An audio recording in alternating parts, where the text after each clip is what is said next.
araw po sa inyong lahat. Ako po si Binibining Charles Angel Damian. Ngayon ay muli tayong maglalakbay patungo sa timog na bahagi ng Pilipinas upang kilalanin ang isang rehiyon na mayaman sa kultura, sa tradisyon, at saka sa panitikan. Ang rehiyong ito ay kilala bilang sa pangalang Soc-Sargin o Region 12 o di kaya'y Rehiyong 12.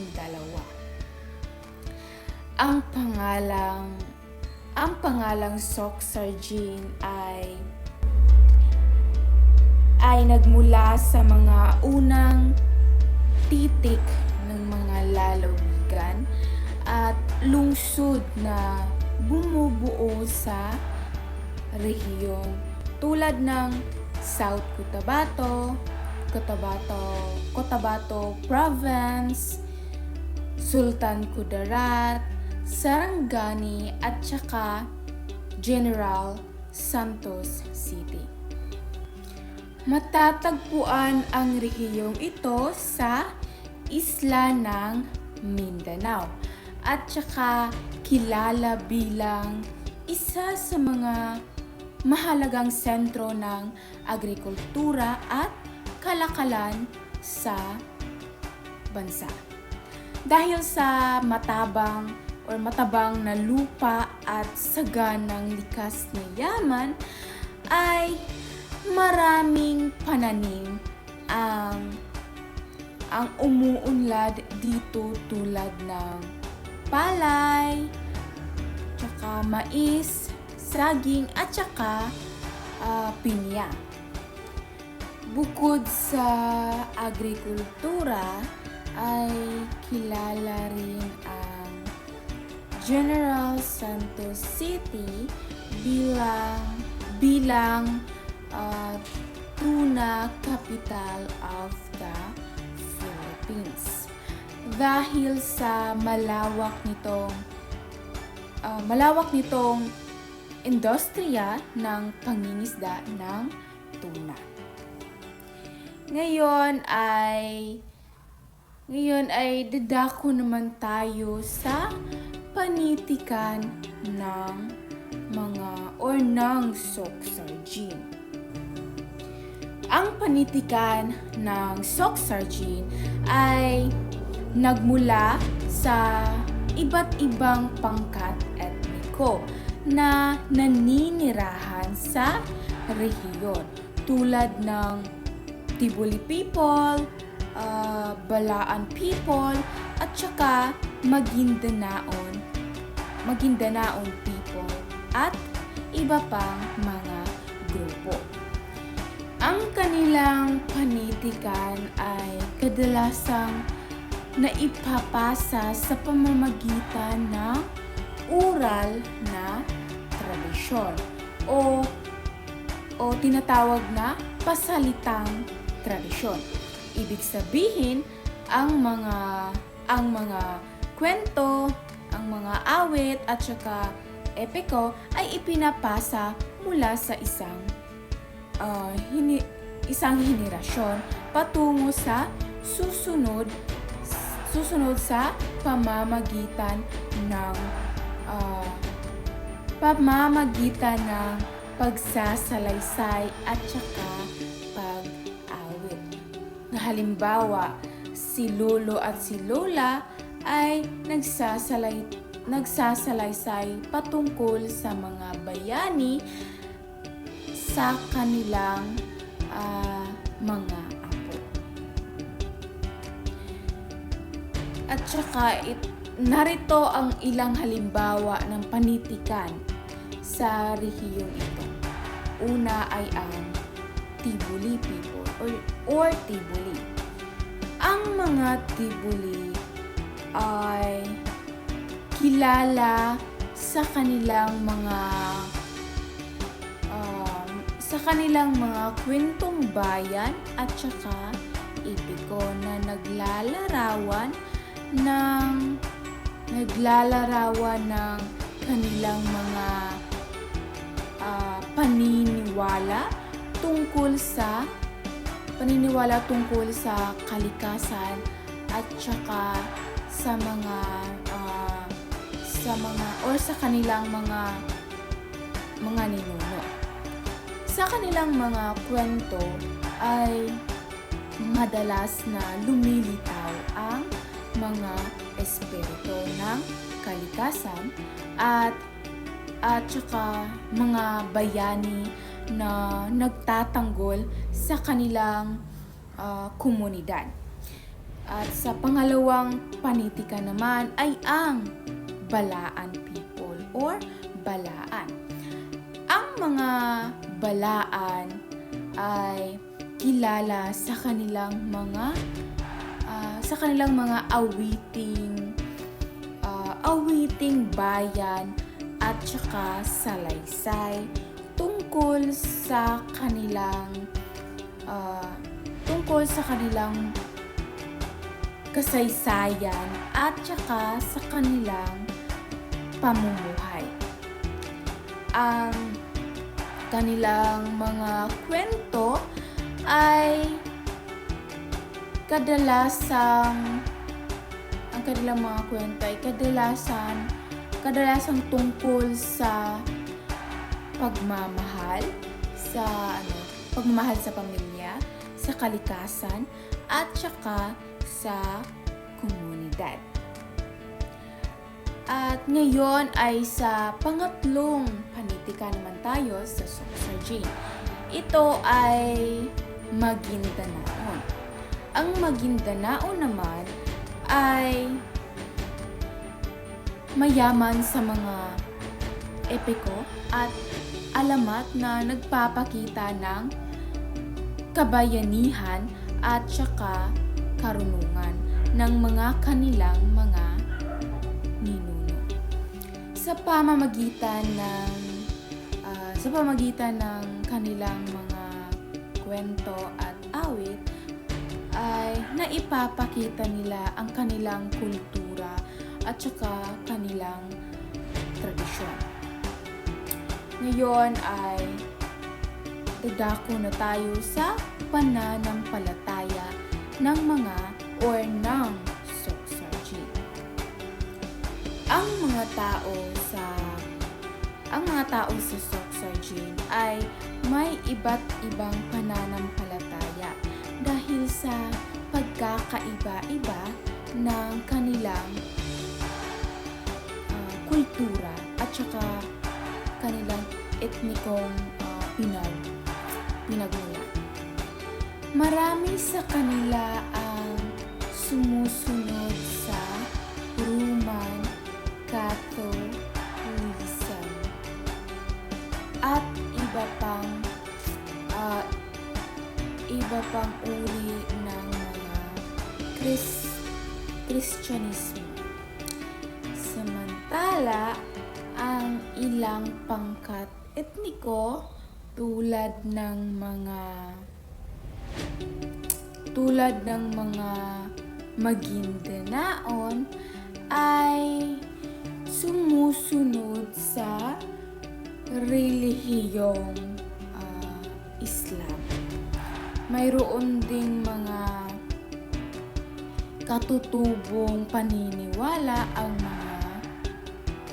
mga grupo tulad ng Tibuli at saka Balaan, kung saan pinaniniwalaan nila ang mga espiritu ng kalikasan at ang kahalagahan ng balanse sa kalikasan. Ang mga paniniwalang ito ay makikita sa kanilang mga ritual, sayaw, at saka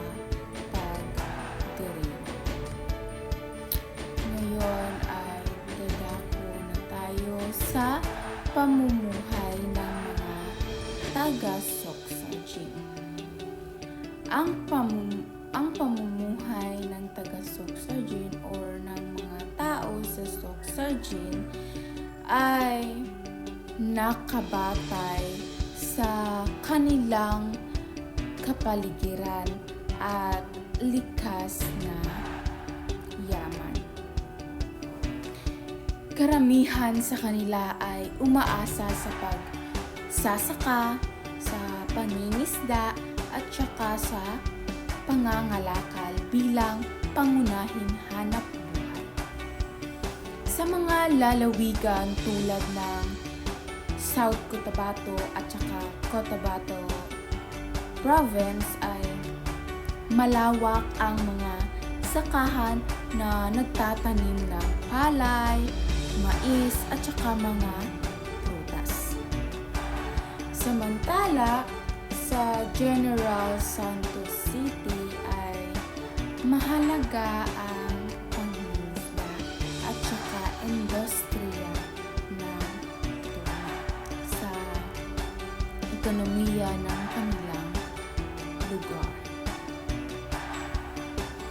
Bukod dito, kilala rin ang mga katutubong grupo sa rehiyon sa kanilang sining at saka sa kanilang handicrafts tulad ng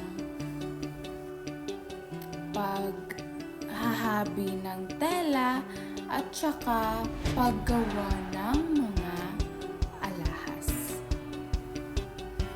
Ang mga gawaing ito ay hindi lamang hanap buhay, kundi bahagi rin ng kanilang kultura at saka sa kanilang tradisyon. Yun yung mga pamumuhay ng taga-Soksajin. Ngayon ay dadako na tayo sa sayaw ng Soksajin. Isa sa mga kilalang sayaw sa rehiyon ay ang Kadal Taho. Ang Kadal Taho ay isang tradisyonal na sayaw ng mga taga or mga Tiboli people. Ang salitang kadal ay nangangahulugang sayaw at saka ang salitang taho naman ay nangangahulugang totoo o tunay. Ang sayaw na ito ay nagpapakita ng kagalakan at pasasalamat ng mga Tiboli people o Tiboli sa masaganang ani at biyaya ng kalikasan. Ang mga mananayaw ay nagsusuot ng makukulay na tradisyonal na kasuotan at ang kanilang mga galaw ay mahinahon at elegante at saka maindayog. Sa pamamagitan ng sayaw na ito ay naipapakita ng mga Tiboli people ang kanilang pagmamahal sa kanilang kultura at sa kanilang tradisyon. Ngayon ay sa festival naman tayo sa Soksajin. Isa sa mga makukulay na festival sa rehiyon ay ang Kalilangan Festival. Ang Kalilangan festival na ito ay ipinagdiriwang sa General Santos City tuwing buwan ng Pebrero. Ang salitang kalilangan ay nangangahulugang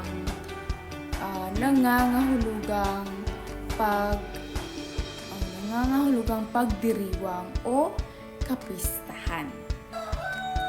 Sa festival na ito ay makikita ang iba't ibang parada, street dancing, makukulay na kasuotan at saka pagtatanghal ng sining at saka ng musika.